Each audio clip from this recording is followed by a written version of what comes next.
Today, we're gonna be making butternut squash soup. I'm gonna teach you how to cook the vegetables, add stock to enrich the flavor, and then blend it all together till it's super creamy and smooth. This recipe is really a blank canvas for any kind of pureed vegetable-based soup that you wanna make. You can substitute in potatoes and leeks or cauliflower or celery root. Anything will work, but we're gonna get started with the butternut squash. The first step in making butternut squash soup, we have to cook the butternut squash. It takes a little while to roast in the oven, so I'm gonna prep it by cutting it in half. Cut the top off, and then split it right in half. I love the color of that. Look, it's like so vibrant. Scoop out the seeds. Butternut squash can come in all different kinds of sizes. This is a perfect one. It's a nice size, but not huge. Super simple, a little bit of olive oil and salt, and in the oven.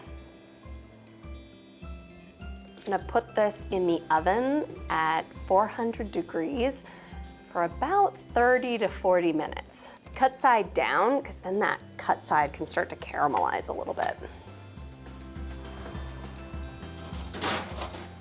While the squash is roasting in the oven, I'm gonna get the rest of my vegetables cooking. One of the best things about making a pureed soup is that the size and shape and look of your vegetables does not matter because you're gonna blend it all up anyway. I've got 2 tablespoons of olive oil, 2 cups of onion, 6 cloves of smashed garlic, and now I'm just gonna sweat the vegetables. Sweating vegetables is when you just put them in and they release all their juices and cook really gently. I don't want to brown them at all. So I want this dish to be about the pure flavor of butternut squash. I'm gonna cook the onion and garlic until they become translucent and tender. 5 to 10 minutes, I would say. My rule of thumb for quantity of garlic is at least 1 clove per person, depending on the number of servings that you're cooking. I'm cooking 6 servings about with this amount of butternut squash and soup, so I've got 6 cloves of garlic. After the onions sweat out most of their moisture, that's when browning can occur, and I turn down the temperature just a little bit. And now I'm gonna add 2 teaspoons of salt. The onions and garlic look ready. When the onion starts to look almost see-through, it's ready. Time to deglaze with the white wine. I'm gonna add about 2/3 a cup of white wine. The wine will brighten the whole dish up. I'm gonna cook it out so that it reduces and cook the wine down about by half at least. The wine has reduced by half. I'm gonna turn this off and check the butternut squash. It's ready. Look at that. The squash is ready because look at this. Through the skin. It's done. Nice and crispy. Flip it over. Ooh. So in this case, a little bit of browning and caramelization is good because it makes that squash even sweeter. If the squash is roasted tender enough, I can just spoon it out with a spoon. Look at that. So easy. Just kind of remove it. Okay. Put it right in here. I don't want to miss any of it. We're gonna scrape this squash clean. Okay, I think I've done it. The butternut squash is in the pot, so I'm gonna set this aside and let's talk about stock. The steps to making a basic stock are putting the chicken and vegetables in a pot, covering it with water, bringing it up to a simmer, very low simmer, and let it simmer for 3 to 4 hours. We need to put 5 cups of stock in with the vegetables. Okay, I'm just gonna strain it. It's the nice thing about these colander pots.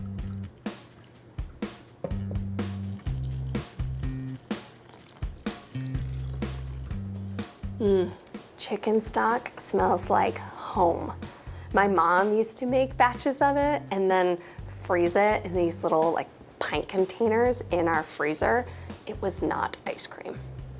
The soup is really coming together. I've added 5 cups of chicken stock, and now I'm gonna make a sachet of herbs and spices to add flavor. A sachet is just a fancy term for like a mesh bag. The purpose of a sachet is to be able to add spices and whole herbs and then take them out before I blend the soup. That means that these whole black peppercorns and coriander seed don't get blended up into the final soup, but we get all the flavor out of them.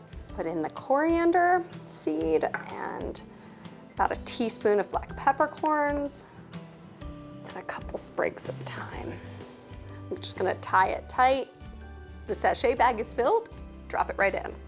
Now I've got the chicken stock and sachet of spices in the soup with all the vegetables. It's time to bring it up to a simmer and let it kind of slowly simmer away until all the vegetables are super tender. I'm gonna give it a little stir just to incorporate everything. I can just walk away from this until it's ready. The soup has been simmering for about 20 to 30 minutes.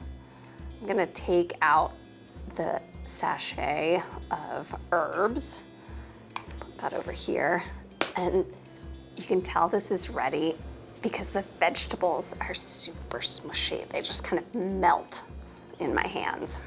Just before blending, I'm gonna add 1 cup of heavy cream. Heavy cream adds richness and is gonna make this soup super decadent. I'm gonna bring it back up to a simmer to incorporate the flavor of the cream. It's not just adding raw cream and then blending it. I'm just gonna simmer it for about 30 seconds. I love pureed soups because of their velvety texture. Also, when you blend them up, it incorporates the flavor of the onion, the garlic, the butternut squash, the chicken stock. It all becomes one incredible, delicious mouthful. I'm gonna spoon the soup into the blender. I found that for pureed soups, that using a blender, the texture is so much better than using like a hand blender. They have more power to them, and it's all like contained in one vessel, so it blends up really well. There's a couple of safety precautions when blending hot soup. First, don't fill your canister more than halfway. Second, the lid on, and I'm gonna lay a towel over this hole that's sitting in the top of the lid. This is just to be certain that no hot soup comes out splashing on me. The third safety precaution is to start at a low speed and then gradually increase. I wanna add a couple tablespoons of butter, 4 total, so 2 per batch. Now it's gonna get all blended down in and delicious and add body texture and richness.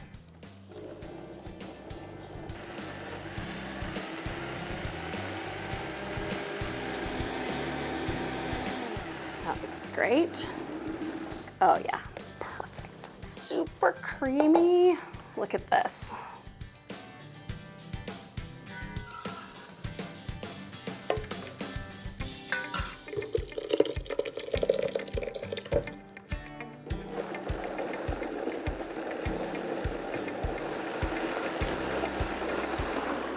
Oh yeah, looks perfectly smooth. It's done.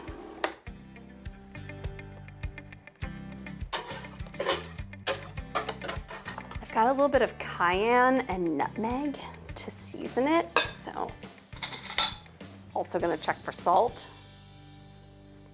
I think it needs 1 pinch of salt. I'm gonna go easy on the cayenne to start. And some fresh grated nutmeg. About 1/4 teaspoon. It's like the perfect dish for a rainy afternoon.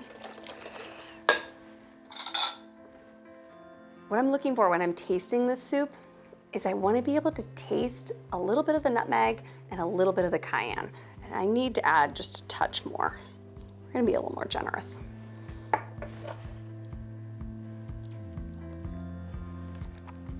Oh my gosh, that is so good.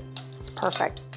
And the texture is perfect. When I move my whisk through it, it doesn't mound up and pile on top of itself, which would mean it's too thick and I need to thin it out. But it also does leave kind of marks in the top, and that means that it's gonna be really nice and velvety. This is exactly what I'm looking for. Now it's time to garnish and serve it. The last step is garnishing. Garnishes are another place where you can get creative with your soup.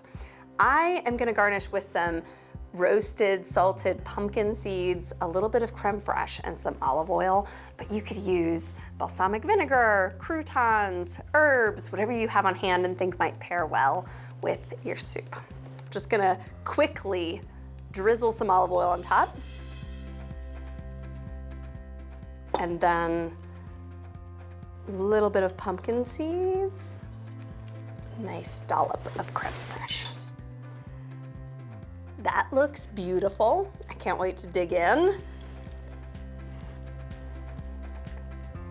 Oh my gosh, this is so comforting. Today, I taught you how to cook vegetables down until they're really tender, use stock to add flavor, and then how to blend it all up into this velvety, gorgeous butternut squash soup. I hope that you take this base recipe and create whatever vegetable soup your heart desires. With this recipe and these techniques, it's impossible to go wrong with any vegetable.